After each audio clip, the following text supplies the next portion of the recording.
Pension भीख नहीं, आश्रित नियुक्ति भीख नहीं, आश्रित नियुक्ति भीख नहीं। अरे वेतन दो या कुर्सी छोड़ो, अनुकंपा नियुक्ति दो या कुर्सी छोड़ो, अनुकंपा नियुक्ति दो या कुर्सी छोड़ो। इंकलाब जिंदाबाद।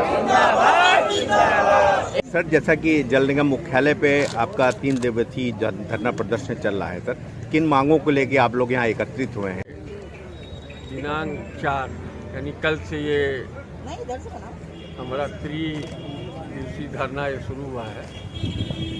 हमारे इस धरने में 9 मांगे इस प्रशासन के स्तर की हैं और 3 मांगे शासन के स्तर की हैं।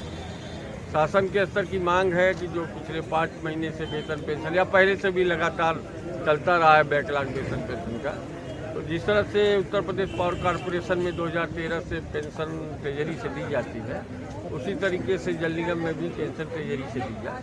और दूसरी चीज़ है कि 2021 में जल निगम का बंटवारा इसलिए किया गया था कि यहाँ बड़ी दिक्कतें थी, तो इसको सुधारने के लिए, इसमें बेहतरी के लिए इन्होंने जल निगम को बांट दिया था। आज 4 साल हो गए हैं, तो जब ये बटा था तो 2-3 महीने की पेंशन बकाए रहती थी, अब 5 महीने की रह रही है।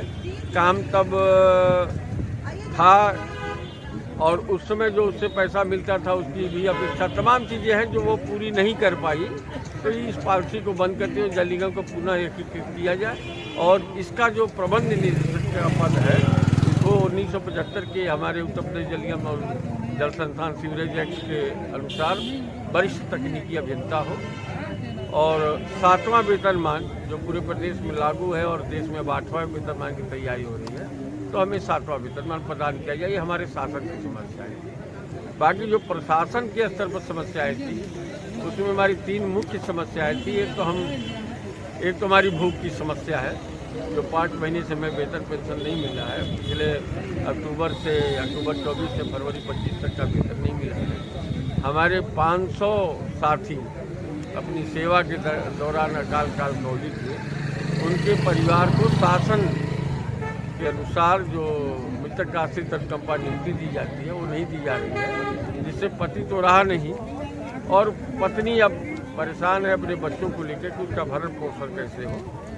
और हमारे 4141 फील्ड कर्मचारी जिन्होंने इस विभाग को बनाने में अपना बड़ा सहयोग किया है, उनके साथ जो एक तरीके से अन्याय किया जा रहा है।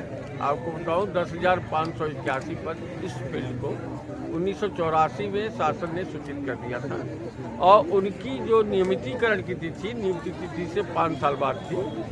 अब उनको 2011 में एक ऐसा आदेश कर दिया जिसका कोई आधार नहीं, जिस पर कोई बात करने को तैयार नहीं होता।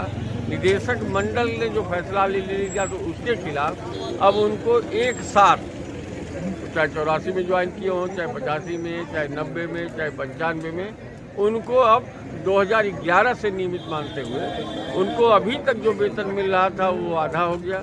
उनके पास पेंशन का कोई आधार नहीं रह गया, क्योंकि अगर 2011 में नियमित मानेंगे तो 2005 से न्यू पेंशन स्कीम चल रही है तो लोग उनका सुधार जमा हो पाएगा, और न तो वो ओल्ड पेंशन स्कीम में रह जाएंगे न न्यू पेंशन स्कीम में रह जाएंगे। इसी तरीके से 6ठे वेतनमान के एरियर का मामला था।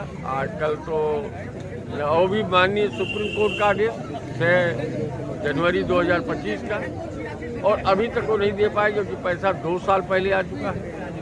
तो ये तमाम समस्याएं हैं और प्रशासन इस पर कोई सुधि नहीं ले रहा है। और जो मांगे हैं आपकी उनके लिए क्या कहेंगे? हम लोग निरंतर जल निगम के ग्रामीण और नगरीय प्रशासन से अनुरोध कर रहे हैं, मांग पत्र दे करके, लिखित रूप से, मौखिक रूप से मिल करके कि हमारी कुछ ज्वलंत मुद्दे हैं। उसमें सबसे बड़ा 5 महीने का नगरीय में 5 महीने का वेतन और पेंशन का बकाया। हमारे दोनों निगमों में शासन द्वारा बगैर किसी रोक टोक के इन्होंने 4 साल से अनुकंपा नियुक्ति रोक रखी है।